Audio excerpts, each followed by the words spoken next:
BNP নেতা খুনে উত্তপ্ত সিলেট। গতরাতে নগরীর আম্বরখানা বড় বাজার এলাকায় ছুরিকাঘাতে নিহত হন আ.ফ.ম. কামাল।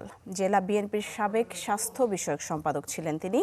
এই ঘটনায় জড়িত সন্দেহে রাজু নামে এক ছাত্রদল নেতাকে আটক করেছে পুলিশ। তবে বিএনপি নেতাকর্মীরা দাবি করছেন, বিভাগীয় গণসমাবেশ পণ্ড করতেই হত্যার ঘটনা ঘটিয়েছে প্রতিপক্ষ।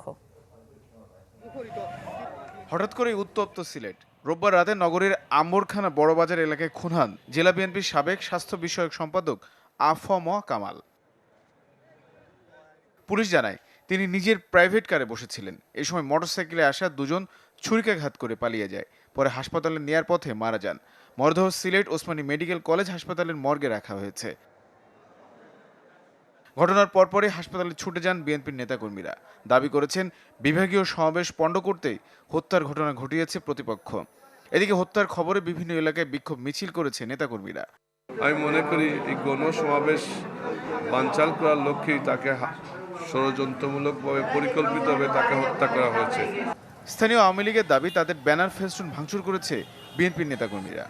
বিচারের আওতায় না দেয় তাহলে আওয়ামী লীগের প্রত্যেকটি নেতাকর্মী কিভাবে তার দাঁত ভাঙা জবাব দেবে সেটা আমরা জানি।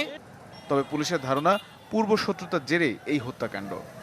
তবে প্রাথমিকভাবে আমরা জানতে পেরেছি পূর্ব শত্রুতার কারণে এই হত্যাকাণ্ডের ঘটনাটি ঘটেছে মর্মে মোটামুটি আমরা জানতে পেরেছি।